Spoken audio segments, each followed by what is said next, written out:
প্রত্যেককে আমন্ত্রণ করেছি, আপনারা এসেছেন। প্রথমেই বললি, কৃষকদের পেটে লাথি এমনি মমতা বন্দ্যোপাধ্যায় মেরে দিয়েছেন। এবার আলু কেনার নামে যে ভাঁওতাবাজি হচ্ছে তার পর্দাফাঁস করে দিচ্ছে মমতা বন্দ্যোপাধ্যায়। সমস্ত কোল্ড স্টোরেজ যার মালিক, রাজ্য সরকারের তরফ থেকে চিঠি দেওয়া হয়েছে, এই চিঠি আপনাদের কাছে দিয়ে দেবো। সেখানে ওয়েস্ট বেঙ্গল কোল্ড স্টোরেজ অ্যাসোসিয়েশনের তরফ থেকে একটা চিঠি ইস্যু হয়েছে। সেই চিঠিতে পরিষ্কার লেখা হয়েছে রাজ্য সরকার কোনোভাবে টাকা দেবে না, এখন দিতে পারবে না। আপনারা সমবায় সমিতির থেকে টাকা নিন এবং সুদ সমেত টাকা নেবে, ফেরত দিতে হবে। টাকা নিয়ে আলুর দাম এখন 65 টাকা বস্তা, 400 টাকার উপরে দাম দিয়ে আপনাকে এক বস্তা আলু কিনতে হবে। আপনি বলুন কোন স্টোর মালিক এই কাজটা করবে? কেন করবে? আপনি বলুন কেন করবে? এক। দ্বিতীয় বিষয়, যদি সরকার পরিবর্তন হয়, কোল্ড স্টোরেজ মালিকরা বলছে যদি, আমি বলছি সরকার পরিবর্তন হবে, যে এত টাকা ঋণ রয়ে যাবে সেটা কে মেটাবে? 65 টাকা আলুর যে বস্তা, ইতিমধ্যেই আলুর থেকে লাল চটের দাম বেশি হয়ে গেছে। আজ আমি পরিষ্কার বলতে চাই, ভাঁওতাবাজি করছে। ভালোভাবে বুঝুন, সরকার কোনো টাকা দিচ্ছে না, কোল্ড স্টোরেজ মালিকদের উপর চাপিয়ে দিচ্ছে তুমি আলু কেনো। কিন্তু আপনারা নিজেরাও জানেন ইতিমধ্যেই কোল্ড স্টোরেজ গুলো ভর্তি হয়ে গেছে। আলু কিনে কোল্ড স্টোরেজের মালিক কোথায় আলু রাখবে? সরকার টাকা দিচ্ছে না, মাছের তেলে মাছ ভাজতে বলছে। আমি চ্যালেঞ্জ করে বলছি, এই যে অভিযোগ আমি করছি, এই অভিযোগ যদি মিথ্যা হয়, মমতা বন্দ্যোপাধ্যায় প্রেস কনফারেন্স করে জানান, কৃষিমন্ত্রী প্রেস কনফারেন্স করে জানান আমি মিথ্যা কথা বলছি, আমি ভুল কথা বলছি।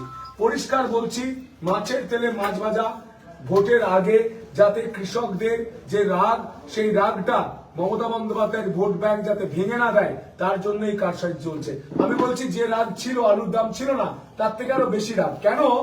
কারণ যারা আলু দিতে যাচ্ছে তাদেরকে প্রতি বস্তায় 12 কিলো 14 কিলো করে বাদ দিতে হচ্ছে। 50 কিলো বস্তায় যদি 12 কিলো 14 কিলো বাদ দিয়ে দেয়, তাহলে আলুটা থাকলো কোথায়?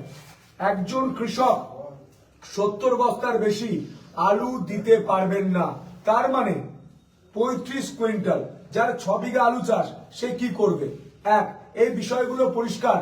আমি সরাসরি বলছি, অভিযোগ করছি এবং করজোড়ে হাত জোর করছি, কৃষকদের স্বার্থে রাজ্য সরকার এখনো আছে, এখনো সরকারটা তো আছে, নির্বাচন ঘোষণা হয়ে গেল, প্লিজ ব্যবস্থা নিন।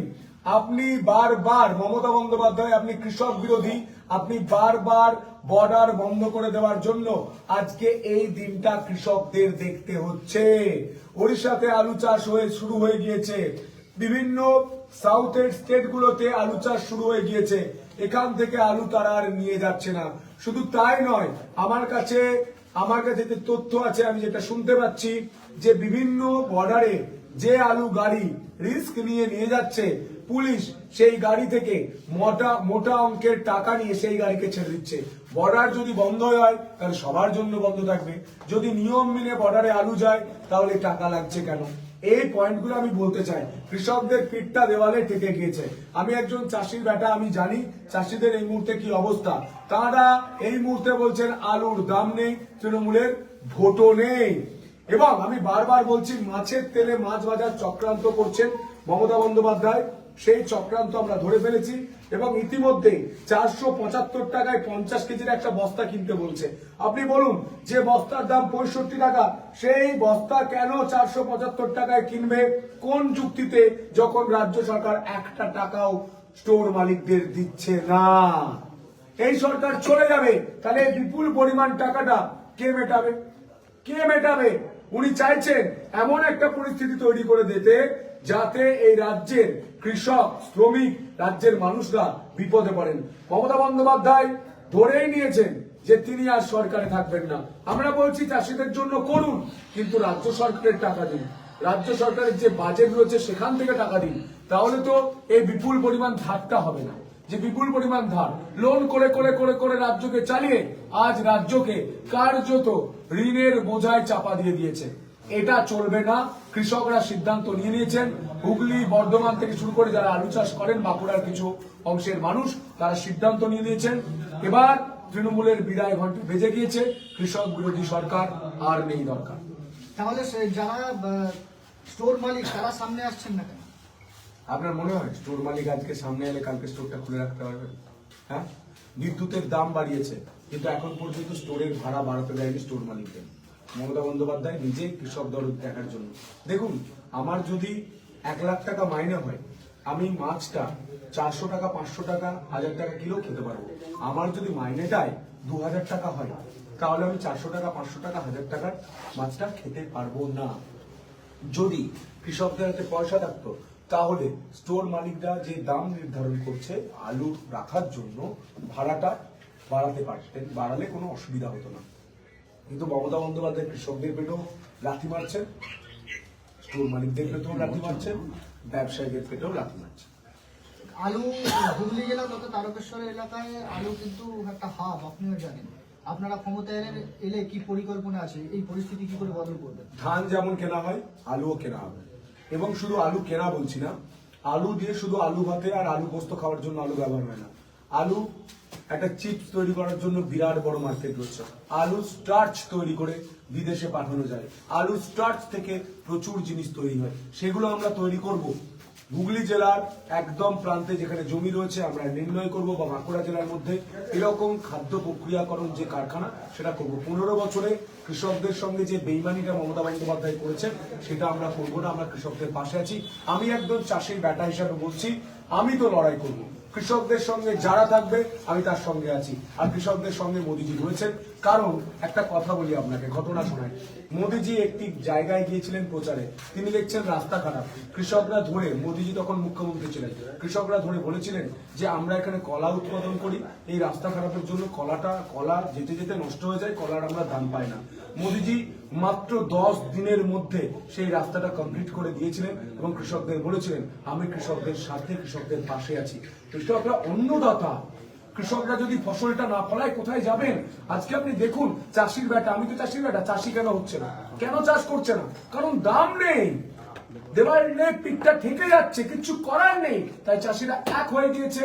ভোটে প্রতিটা ভোট পদ্ম ফুলে দেবেন আর মমতা বন্দ্যোপাধ্যায় বিদায় হবে। আমরা আসার সঙ্গে সঙ্গে কৃষকদের পাশে দাঁড়াবো। সন্ধ্যা, আমি নেশন টাইমস থেকে কমলেন্দু কথা বলছি। হ্যাঁ, বলুন। বলছি, এখানেতে তৃণমূল থেকে অভিযোগ করা হচ্ছে, শাসক দল অভিযোগ করছে যে এখানেতে আলু নিয়ে বিজেপি তারা মাঠে নামছে, এটা ভোটের সময় দিয়ে তারা রাজনীতিকরণ করছে বলা হচ্ছে। কিন্তু যেখানেতে বিজেপি সরকার আছে, যে রাজ্যেতে, যে স্টেটেতে, সেখানেও কিন্তু আলুর অবস্থা ঠিক একই, বাংলার যে অবস্থা। বিজেপি বিভিন্ন ধরনের একটা এলাকা মার্কেটে একটা অপপ্রচার ছড়াচ্ছে তৃণমূলের বিরুদ্ধে, এমনটা কিন্তু শাসক দলের নেতৃত্ব তারা বলছেন। তারা ভিন রাজ্যে তারা কন্ট্রোল করতে পারছে না কেন্দ্রীয় সরকার। অথচ যারা বিজেপির মানে টিকিট পেয়েছেন, যারা হচ্ছে বিধায়ক টিকিট পেয়েছেন, তারা এটাকে নিয়ে মার্কেটে ছ্যাঁচা, এই যে আলু ছ্যাঁচা হয়ে গিয়েছে, এটা কোনো রাজ্যে হয়নি। আলু নির্ভর রাজ্য একমাত্র পশ্চিমবঙ্গ ছিল। আপনি বলুন তো, ওড়িশায় আলু চাষ হতো? সাউথের স্টেটগুলোতে আলু চাষ হতো? হুগলি বরাবর আলু দিয়ে গিয়েছে। আপনি এখান থেকে বেরিয়ে এই আলু ব্যবসায়ীদের জিজ্ঞাসা করুন, হুগলি বরাবর আলু দিয়ে গিয়েছে। হুগলির সঙ্গে বেইমানি করা হয়েছে, এই রাজ্যের সঙ্গে বেইমানি করা হয়েছে। আর রাজনীতির কথা বলছেন, মমতা বন্দ্যোপাধ্যায় যখন বিরোধী নেত্রী ছিলেন, তখন একটা কাঠবেড়ালি, একটা বেড়াল মরে গেলেও তিনি আন্দোলন করতেন, রাস্তায় আন্দোলন করতেন, ধর্ণা দিতেন, বন্ধ রেখে দিতেন। আজকে কৃষকদের বিষয়টা বড় বিষয় নয়। উনি এই কথা বলে, তৃণমূলের যে নেতা বলেছে এই কথা, তিনি কৃষকদের অপমান করছেন। কৃষকরা আলুর দাম পাচ্ছে না, 2 জন সুইসাইড করে মারা গিয়েছে চন্দ্রকোনা আর গোঘাটে, তিনি বলছেন রাজনীতির কথা। আমরা রাজনীতি করি না মশাই, আমরা কৃষকদের পাশে থাকি। আপনারা যদি কৃষকদের পাশে থাকেন, মমতা বন্দ্যোপাধ্যায়কে গো ব্যাক মমতা বলুন, তৃণমূল বলতে পারবে? কার্তিকদা তো রয়েছে, কার্তিকদা জানে, গণেশদা রয়েছে, গণেশদা জানে, বলতে পারবে না। মমতা বন্দ্যোপাধ্যায় মূল ওই কাণ্ডারি, আপদ, কৃষকদের আপদ মমতা বন্দ্যোপাধ্যায়। কিন্তু আপদ, কারণ 3 বছর ধরে তিনি যেভাবে বর্ডার বন্ধ করেছেন, সেই কারণে কৃষকদের কোমরটা ভেঙে গিয়েছে। কিন্তু সরকারি সহায়ক মূল্যে কৃষক বাজার থেকে, কৃষক মান্ডি থেকে ধান ক্রয় বিক্রয় কিন্তু সরকার পক্ষ থেকেও করছে। এই বিষয়ে কি বলবেন? ক টাকায় কিনছে ধান পশ্চিমবঙ্গে? ক টাকায় কিনছে? আপনি জানেন না? আমি জানি 2000 টাকা থেকে কিন্তু সামথিং বেশি। গোটি যে বস্তা, সেই বস্তায় 5 কিলো 10 কিলো করে বাদ দেয়। আপনি জানেন? ধান বিক্রি করতে গিয়েছেন? আমি বিক্রি করতে গিয়েছি, আমি জানি। আমি সাংবাদিক ছিলাম, কিন্তু আমি চাষটা করে এসেছি, আমার 6 বিঘা জমি আছে, আমি জানি। আলু চাষ করতে 40,000 টাকা বিঘেতে খরচ হয়। আপনি জানেন না, বা রামেন্দু জানে না, বা মমতা বন্দ্যোপাধ্যায় জানে না, কিন্তু আমি জানি যে বিভিন্ন বিজেপি শাসিত রাজ্যে প্রায় 4,000 3,000 টাকায় ধানটা কেনা হয়। যে টাকা এখানে ধানটা কেনে, কেমন ধান্দাবাজ তৃণমূল বুঝুন, সেই টাকাটাই কেন্দ্র দেয়, 1 টাকাও নিজে থেকে লাগায় না, 1 টাকাও এই রাজ্য সরকার নিজে থেকে ধান কেনার জন্য লাগায় না। তার উপর 10 কিলো 15 কিলো করে বাদ দেওয়ার নামে যে ধানটা আসে সেটা লুট হয়, আর ধান খেয়ে এই বালু, এই কালু, এই চালু, এই মালুরা বড় লোক হয়। দাদা, আপনি যেটা বারবার বলছেন যে আলুর দুর্নীতি আপনি ধরে ফেলেছেন এবং বিজেপির প্রার্থী হিসাবে চাষিদের পাশে আছেন বা এরকম, কিন্তু মমতা আমি তো দিয়েছিলাম। বন্দ্যোপাধ্যায় হুগলিতে একবার এসেছিলেন, বছর খানেক আগে এসেছিলেন, এখনো কিন্তু ডেটা আছে, মিডিয়াম হলো ডেটা আছে, তিনি বলছেন আলু ঝোল করে খাও, আলু দম করে খাও, এই তো আলু এরকম তো ব্যাপার আছে, কি বলবেন তাহলে? আসলে ওনার সুস্থ থাকুক আমি চাই। ওনার সুগার খুব বেশি, তো তাই উনি আলু খেতে পারেন না, সেই যন্ত্রণা থেকে বলছে আলুর ঝোল খাওয়া, আলুর ডাল খাওয়া। আপনি বলুন, একটা কৃষককে গিয়ে বলুন মমতা বন্দ্যোপাধ্যায় বলেছে আলুর ঝোল করে খান, তারপর আপনাকে যেটা উত্তর দেবে সেটা আপনি শুনে নেন। আমি কিছু বলতে চাইছিলাম কিন্তু স্বাধীনতার খাতিরে বলতে পারলাম না। আপনার বিধানসভা এলাকায় যেখানে দেখা যাচ্ছে যে লম্বা লাইন স্টোরেজ সাইডে, তার মধ্যে দেখা যাচ্ছে যে ইউপি এবং পাঞ্জাব থেকে লক্ষ লক্ষ প্যাকেট আলু মেশিন ভর্তি হচ্ছে। দুধ দিচ্ছেন কেন? আপনি যখন আলুর দাম বেশি থাকে তখন আপনি আলুটা বিক্রি করতে দেন না, বর্ডারটা আটকে দেন, এখন আলু দুধ দিচ্ছেন কেন? তার মানে ভাবুন কত বড় কৃষক বিরোধী। ওখান থেকেও আলু নিয়ে আসছে এখানকার তৃণমূলের বিজনেসম্যানেরা, ভাবতে পারছেন? আপনি বিজেপিকে তৃণমূলকে কৃষক বিরোধী বলছেন, কিন্তু আপনার প্রধানমন্ত্রী তার বিরুদ্ধে কৃষকরাই একবার আন্দোলন করেছিল, তাহলে তৃণমূল সেটাকে আজ আন্দোলন করছে না কেন? কৃষি আইন যেটা করা হয়েছিল, বাংলার কৃষকরা কেউ আন্দোলন করেছিল বিজেপির বিরুদ্ধে বা ভারত সরকারের বিরুদ্ধে? করেনি। একটা লবিকে খেপিয়ে দেওয়া হয়েছিল, তারা হরিয়ানা থেকে পাঞ্জাব থেকে যারা বড় লোক কৃষকরা রয়েছেন, যাদের একরের পর একর জমি, তাদের স্বার্থে লাগতো। কিন্তু আমি বলছি বিহার আর বাংলার কৃষকদের স্বার্থ ভালো হতো, তারা সুরক্ষিত হতেন, আজকে এই দিনটা দেখতে হতো। আপনি বলুন যে এই বাংলায় কৃষকরা কি পেয়েছে? ব্রাহ্মণ আমলে জমি দেওয়ার নামে তাদের সঙ্গে প্রতারণা হয়েছে। তৃণমূলের আমলে মমতা বন্দ্যোপাধ্যায় সিঙ্গুরে আন্দোলন করলেন, কারখানা করতে দেবো না, চাষ হবে। সেই জমিগুলোতে আজকে চাষ হচ্ছে, গিয়ে দেখে আসো, সব জঙ্গলে পড়ে রয়েছে। প্রধানমন্ত্রী এখানে এসে বলে গিয়েছেন চন্দ্রকোনার কৃষক মৃত্যুর কথা। মমতা বন্দ্যোপাধ্যায় একবার উচ্চারণ করেছেন কৃষক মৃত্যুর কথা? করেছেন? করেননি। এখান থেকেই পরিষ্কার কৃষক বিরোধী তৃণমূল, কৃষকদের সঙ্গে বেইমানি করেছে তৃণমূল, বিজেপি কৃষকদের পাশে আছে। এবার যা বলবে বিজেপি যদি সরকার